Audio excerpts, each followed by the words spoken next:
See that guy over there? He's walking kind of funny.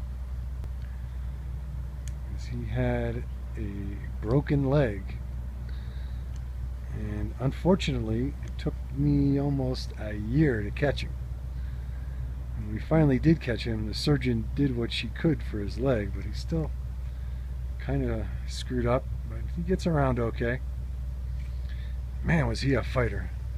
He nearly scratched me to shreds getting him out of the trap.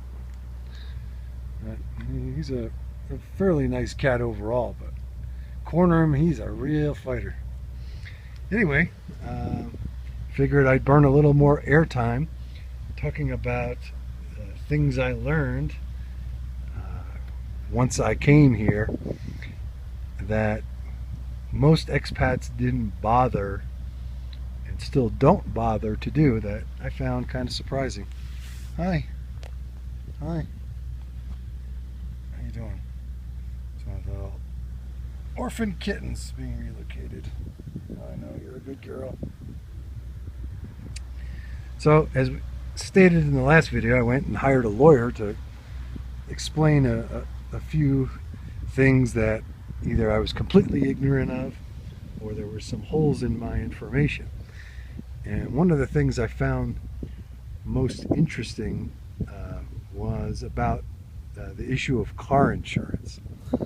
Now, I'm a big believer in getting high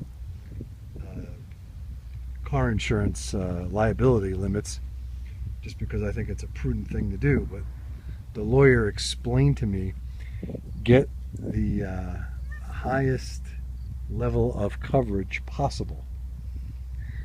And the reason is that they have something here called DIA. And I'm not quite certain of all the ins and outs, but the summary of it is as follows. If you are in a motor vehicle accident, hey Jaws, how you doing, buddy? So even with the broken jaw, he manages to eat hard food. God bless him. He kind of vacuums it up. Anyway, sorry, I digress. Anyway, with DIA, if you're in a motor vehicle accident and there's a fatality and that accident is your fault, of course you must pay the family of the deceased victims. And no surprise there. As far as I know, that's how it works in most of the world. But the formula for how much that amount should be is rather interesting, at least in North America and other parts of the world like Europe. It's up to either a judge or jury what that amount should be for wrongful death. Of course, not every country, but many. Here, under the law of DIA, that little kitten just chased the one with the bad leg away. You better watch out, buddy. He's a rough customer. Anyway, the formula is you must pay each decedent's family the value equal to 100 camels. I was like, what? Yeah, but that's actually written into the law. The value of 100 camels. You just can't make this stuff up. Now, what 100 camels is worth, I'm not exactly sure, but from what I understand, 100 camels is the equivalent of about $250,000 to $300,000. So, of course, this is not anything surprising other than the formula.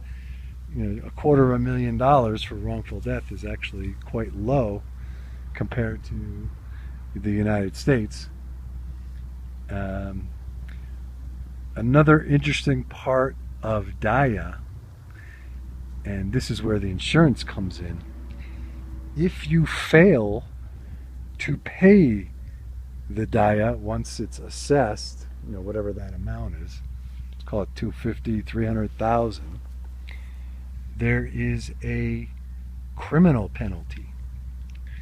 And that criminal penalty and it doesn't always work this way. There's some ins and outs, but worst case scenario, which I guess is not that uncommon, if you fail to pay Daya and the family of the decedent doesn't either agree to a lower amount, or in some way forgive a part of it, the penalty is death by beheading.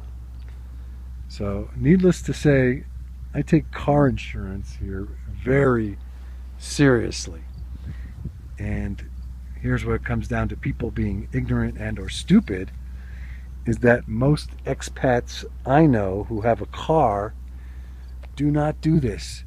They get a low to mid-level policy, and they are literally betting their life that something doesn't go sideways and they get assessed with fault in a fatal accident. Some of them only carry $50,000 or $100,000 in car insurance. And yeah, if you get the cash, you can pay it, which is great, except you're going to blow a substantial portion of your savings, which is why most people come out here, is to save money. Or if you don't have the dough, you may have an appointment with a guy with a really sharp sword. And that ain't good. At least not in my book. So that's my little car insurance story, and that's why I have what we would commonly call in the United States as a Cadillac policy, meaning full boat. I have the highest amount of liability insurance available by any carrier in the country. And even the insurance guy thinks I'm kind of crazy. But you just never know. You never know at all. And I am in line to pay that bill in full long before it's due. And I keep copies of that policy everywhere. So that's my little car insurance story. And it's really important to know what the hell is going on when you come to a foreign country. You just never know. Anyway, enjoy, I guess it would be your morning back in North America. Suburban Sentinel, along with the various lazy-ass cats and rambunctious kittens. I'm out.